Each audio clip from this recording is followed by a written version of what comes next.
So depending on the level of financial goals that you have, then it dictates the amount of savings that you need to put. So many people usually do a minimum of 10%, but for me, I say if you put a minimum, then it means that's the level of seriousness that you're putting in terms of your future financial goals. Yeah. So the more savings, the higher the ambitions in terms of your financial goals for the future.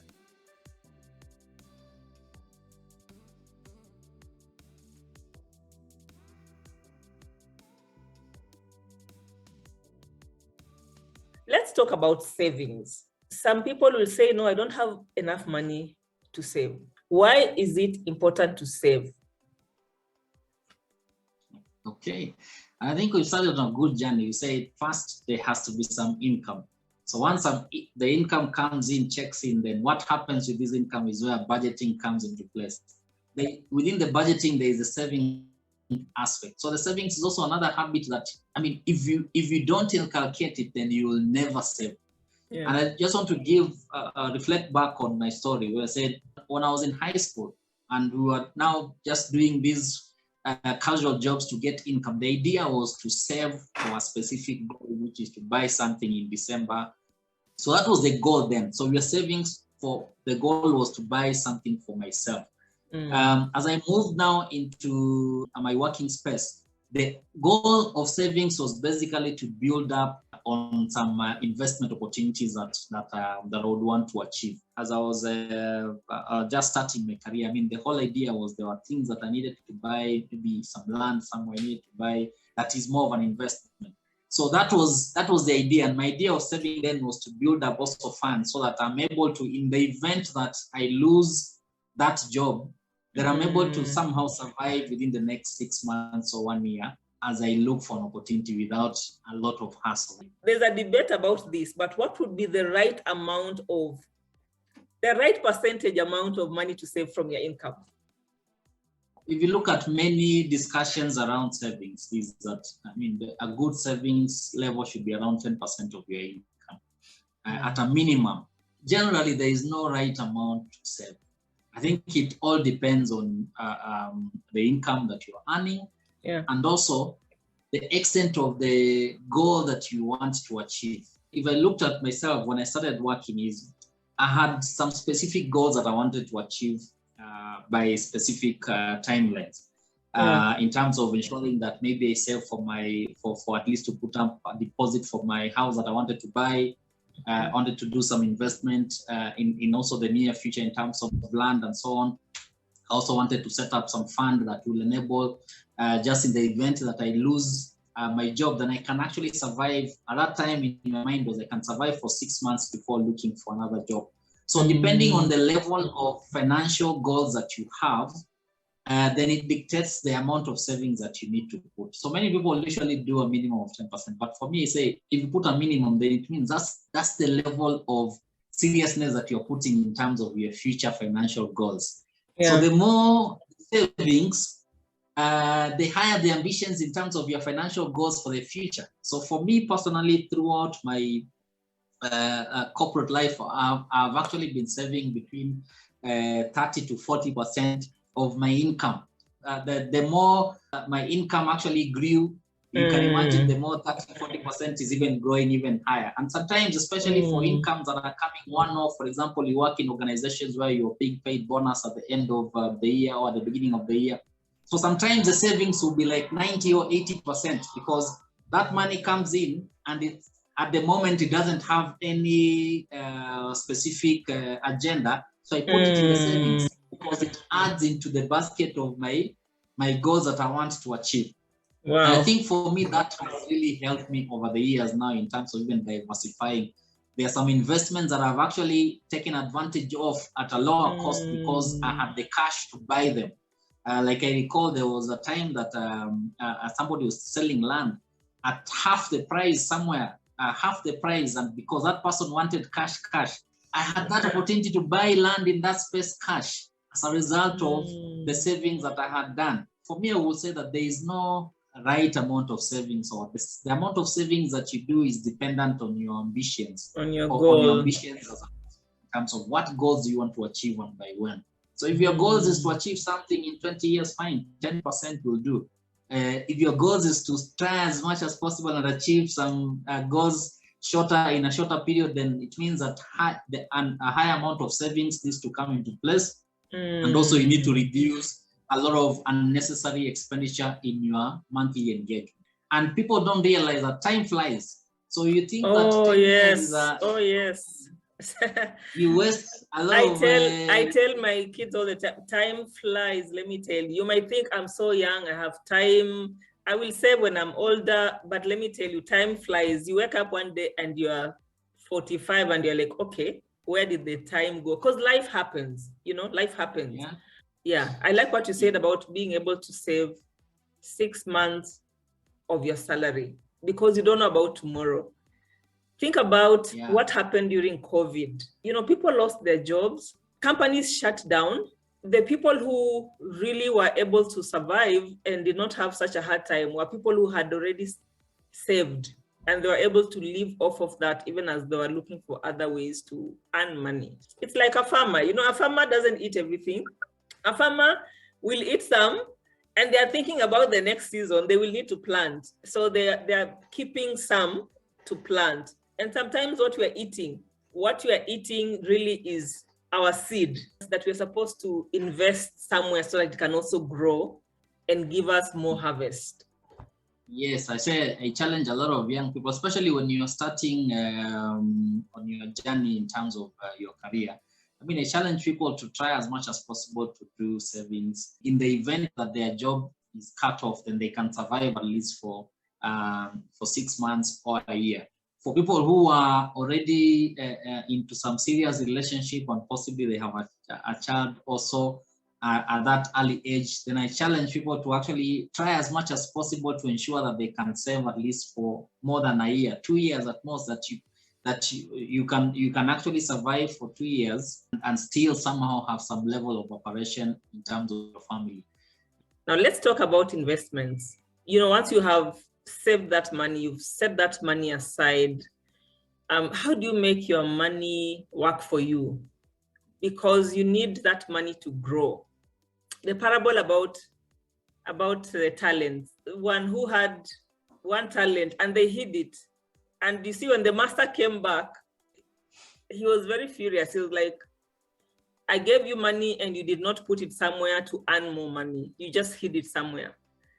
And so just saving alone is not enough. You putting money somewhere, it's not enough. If it's not earning interest, if it's not growing, what are some of the ways that young people can invest? So I think the initial step is usually just to pull in some money in a savings account. A savings account, either in a bank, and now there's also insurance institutions also have savings accounts where you can be able first to start saving. That's the basic kickoff in terms of, because then you need to start building up some funds to a specific level, then you start then looking at ways of diversifying it. So the first step is just to have the discipline of putting it in a savings account. Of course, the interest in the savings accounts mostly is usually not that huge. Then when you reach a specific amount, and today you can actually either put some money in a fixed deposit account in a bank, it could be at 20,000, 30,000, 50,000. But at least when it reaches a certain amount, then you can say that, let me just put it now in a little bit of a higher interest that you'll be able to earn. So it can be in a bank, it can be in an insurance. And nowadays in the insurance also, they have developed some unit trust account so that you can be putting in money every other month, and then you see some level of growth. So the concept is majorly the same. And that then helps you in terms of start building up your savings to some level. So that as it grows, then the levels that at least you can try and diversify them in some higher income avenues. Like now, when it goes to some level, of course, you can try and negotiate with the bank in terms of the interest that you want to get, or you can be able to now put money in money markets within the insurance companies. You can be able now to put money in some fixed income investments in the insurance company. So that way, then you're able to get some higher value in terms of your savings. Yeah, and even circles nowadays are a good way to invest your money. The interest rates are really good, and there are many around. It's just finding out which ones are good and then investing your money in there. You earn dividends at the end of the year. You can always plow the dividends back so that your money multiplies. And another way also is investing in yourself. That is also investing. Invest in learning about money. Grow. Personal growth is also an investment. Reading books, getting a life coach to help you know how to deal with life, or even getting a financial advisor. People are looking to help you grow your money, to help you invest your money. It's the work that they do. So I think it's just about educating yourself. That's what I would really recommend for young people. Just because maybe your parents didn't teach you about money does not mean that that's the way you should remain. It's hard to build wealth unless you know how money works. Yeah, so we've talked about a lot. I think we've covered income. You've got to know how your money is coming in. You've got to find ways to earn money. And then we've talked about spending. You've got to watch your spending. Live within your means, have discipline. There's a season and a time for everything. And that's something that you have to learn that in life. Otherwise, you'll find yourself in a lot of problems because you're wanting to compare yourself with other people. You don't know those people, you don't know their goals, you don't know where they're getting their money from, and you are just following what they're doing, And then we've talked about making a budget, talked about saving, because you cannot achieve anything without money, and you have to save that money. And then we've talked about investments.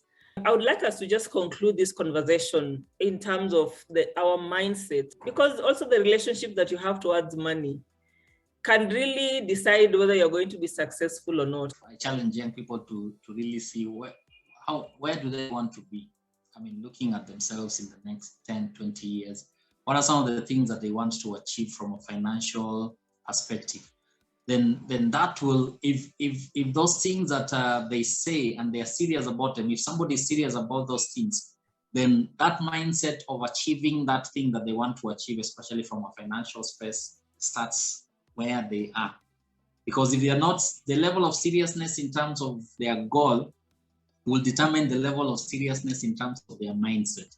But if you're just saying for purposes of saying that I want to achieve this, I want to live, and assume that somehow automatically those things will be achieved, then that's a wrong mentality. So here you have good intentions, but you're not taking actions. So, and that's why you find that then a lot of young guys, you find that in an effort to try and catch up, is you find them involved in corruptions, you find them involved in other dealings that are not straightforward, that may end up destroying their whole life as a result of really ensuring that they catch up on finances. But if they take that journey, if they start that journey and know this is what I want to achieve, this is the journey that I will take, for sure, if you look at the next 10, 20 years, they will be in that space and they will look back and say that I walked the journey. And walking the journey doesn't necessarily mean that you just, it means you also open up your eyes for opportunities when it comes, for opportunities for extra income, opportunities for investment.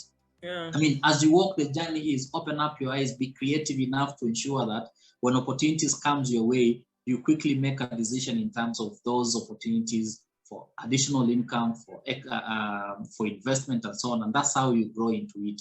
But opportunities that are genuine, not opportunities that then we rush into. We find ourselves in corruption issues. We find ourselves in other shady dealings that will that may make us be in trouble or live in a space where we are just scared and so on. So I think the mindset, your mindset is actually driven by the level of seriousness that you have for your goal. So if you're serious around achieving your financial goals, then your mindset will change. But if you're not serious, definitely you will have the good intention that this is what I'm dreaming, this is what I want to be, but it will never happen if you don't start now taking that journey in terms of your actions. Wow, and that's a good place to end. The message is very clear. Start early. You give yourself a great opportunity to become stable financially and to build wealth, long-term wealth. Okay, what will determine your ability to have financial security in the long term is all dependent on what you do with the resources that you have today. And really, financial success, like genuine financial success, is really a matter of mindset. What distinguishes one person from the other, you will find, is their mindset. As a young person, change your mindset and have the right relationship with money. Money is a tool to help you achieve goals. Money is not something to help you, show off, to compete, to compare yourself with other people, build generational wealth that even your children and your children's children will be able to enjoy because you made that effort. Sometimes the key to ending generational poverty is just that, change that mindset and start where you are today. There is no money that is too little. You can plan that money well, do a budget, have discipline, live within your means, and see that money work for you to do great things that you want to do. So that's where we end today. Thank you so much, Coach Gilbert, for your time, for being here, for sharing your wisdom. We are so grateful. Asante sana. Thank you too. And to you, my wonderful viewer, thank you so much for hanging out with us. And I hope that this has been helpful to you. Until next time, bye.